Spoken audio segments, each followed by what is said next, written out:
गरुड़देव। मित्रों, आपने कई ग्रंथों अथवा पुराणों में गरुड़देव के बारे में सुना ही होगा। गरुड़ पुराण में गरुड़देव के बल और पराक्रम की तुलना इंद्रदेव से हजारों गुना ज़्यादा बताई गई है।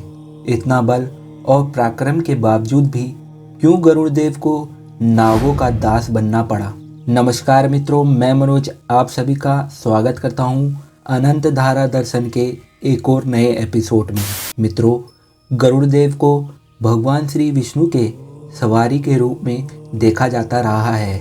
वह सदैव भगवान श्री विष्णु के सेवा में लीन रहते हैं, परंतु एक समय में गरुड़देव को दास व्रता भी बनना पड़ा।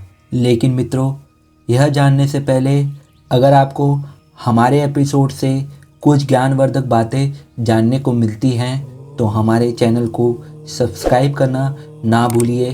साथ ही बेल आइकन के बटन को ऑल पर क्लिक कर दे ताकि हमारी आने वाली वीडियो की नोटिफिकेशन आपको जल्द से जल्द मिल सके।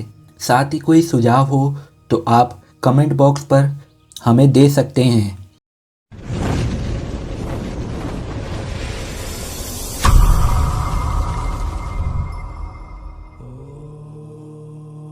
मित्रों, प्रजापति दक्ष जो ब्रह्मदेव के पुत्र थे, उनकी 84 कन्याएं थीं, जिसमें से दक्ष प्रजापति ने अपनी 17 पुत्रियों का विवाह महर्षि कश्यप के साथ करवाया था। प्रजापति दक्ष की 2 पुत्री जिनका नाम कद्रु और विंता था, महर्षि कश्यप की अथाह सेवा करती थी। वह दोनों एक दूसरे से महर्षि की सेवा भाव के कारण घृणा करने लगी। एक दिन महर्षि कश्यप उन दोनों की अंतहीन सेवा देखते हुए वरदान मांगने को कहते हैं, जिसमें कद्रु ने 1000 नागपुत्रों का वरदान मांगा। वहीं विंता ने केवल 2 तेजस्वी पुत्रों की कामना की। महर्षि ने उन दोनों को वरदान दे दिया, जिसके परिणाम स्वरूप कद्रु द्वारा 1000 अंडों की उत्पत्ति हुई।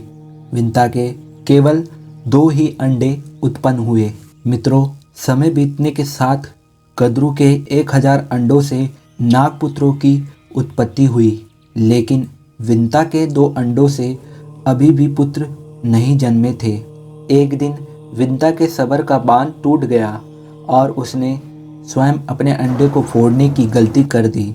जिस अंडे को विंता ने फोड़ा था, उस अंडे से एक तेजस्वी बालक की उत्पत्ति हुई। वह बालक अपने तेज से सारे संसार को रोशनमय कर रहा था, लेकिन वह बालक अविकसित पैदा हुआ था।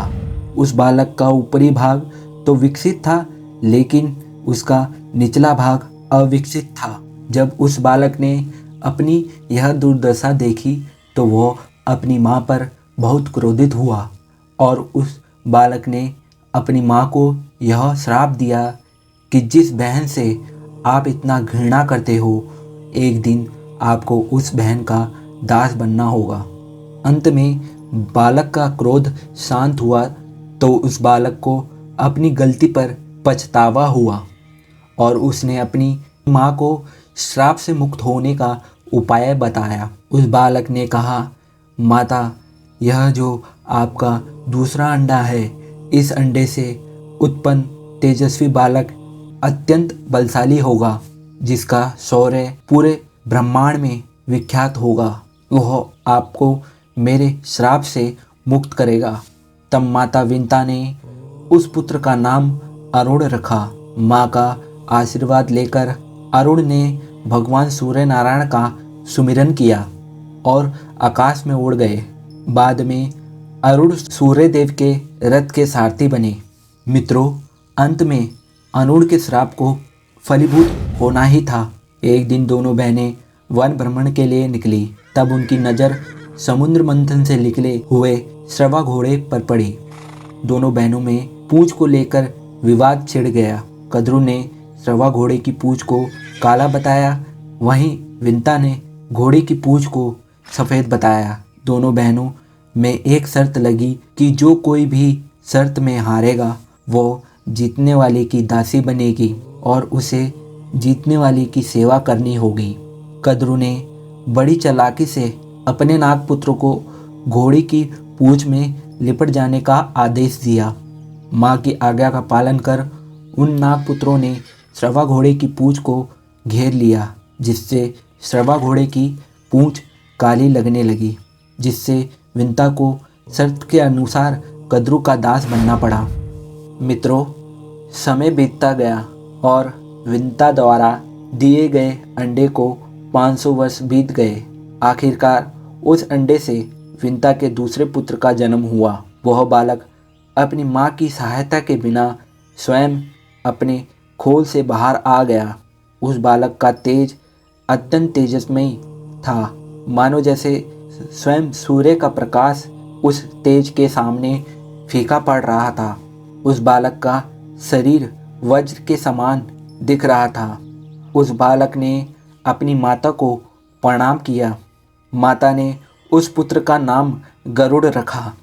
मित्रों, समय बीतता गया और गरुड़ देव धीरे धीरे बड़े होने लगे। साथ ही वह जान चुके थे कि माता एक दासी हैं, जिनको ना चाहते हुए भी अपनी बहन की सेवा करनी पड़ती है। एक दिन कद्रू माता की आज्ञा पर गरुड़ देव अपने नाग भाइयों को घुमाने ले जाते हैं। वहीं उन्होंने अपने नाग भाइयों से विंता माता को दास्तां से मुक्त कराने का उपाय पूछा। तब सभी नाग भाइयों ने गरुड़ को यह आदेश दिया कि अगर तुम हमारे लिए अमृत ला दोगे तो हम तुम्हारी माता को दास्तां से मुक्त करा देंगे। तभी गरुड़ देव आकाश में बड़े तीव्र वेग से स्वर्ग की ओर उड़ जाते हैं। गरुड़ देव अमृत पाने की लालसा में स्वर्ग पर आ रहे हैं, इस बात का पता इंद्र सहित समस्त देवों को लग जाता है। इंद्रदेव सभी देवों, गंधर्व, यक्ष, गण और कुमारों को अमृत की सुरक्षा के लिए तैनात कर देते हैं। सभी देवों के पास नाना प्रकार के अस्त्र और शस्त्र होते हैं। जब वहाँ पर गरुड़ देव आते हैं तो वह गरुड़ को देखकर भयभीत हो जाते हैं। गरुड़ देव बड़े वेग से अमृत की ओर बढ़ते हैं। वहीं सभी देवगण और समस्त स्वर्गवासी गरुड़ पे अपने वज्र से प्रहार करने लगते हैं, लेकिन उन प्रहारों से गरुड़ देव को कोई हानि नहीं होती है। वह अपने पंजे और चोंच से सभी देव, गंधर्व, यक्ष, गणों और को घायल कर देते हैं और वहाँ से अमृत कलश को उठा ले जाते हैं। जब गरुड़ देव किसी देव द्वारा नहीं परास्त होते हैं तो बाद में इंद्रदेव अपने वज्र से गरुड़ पर प्रहार करते हैं। उस प्रहार से गरुड़ देव के पंखों का बस एक पाँख टूटता है। वह इंद्रदेव से कहते हैं, मैं गरुड़ अपनी माता विंता को दास्तां से मुक्त कराना चाहता हूँ। मेरे भाइयों ने कहा है कि अगर मैं उनके लिए अमृत ला दूँ तो वो मेरी माता को दास्तां से मुक्त करा देंगे। जिसके परिणाम स्वरूप इंद्र ने गरुड़ के पराक्रम से प्रभावित होकर उनसे मित्रता कर ली। वह गरुड़ देव से कहते हैं, मित्र, अमृत कलश जिनके लिए ले जा रहे हैं वह स्वभाव से बड़े दुष्ट हैं, कृपया करके कलश को मुझे दे दे। तब गरुड़ देव बोलते हैं, मित्र, मुझे सिर्फ अमृत कलश लाने को कहा गया है। एक बार मैं अपने भाइयों को अमृत कलश दिखा दूं तो आप इस कलश को स्वयं ले जाना। इंद्र ने गरुड़ देव की बात का मान रख गरुड़ देव को कलश ले जाने दिया। जाते जाते उनकी भेंट भगवान श्री नारायण से हुई।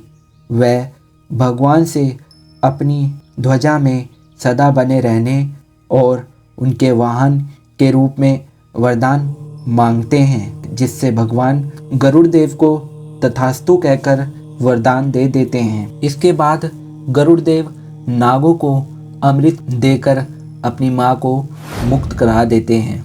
नाग उस अमृत कलश को कुशासन पर रख देते हैं और वहाँ से स्नान के लिए चले जाते हैं।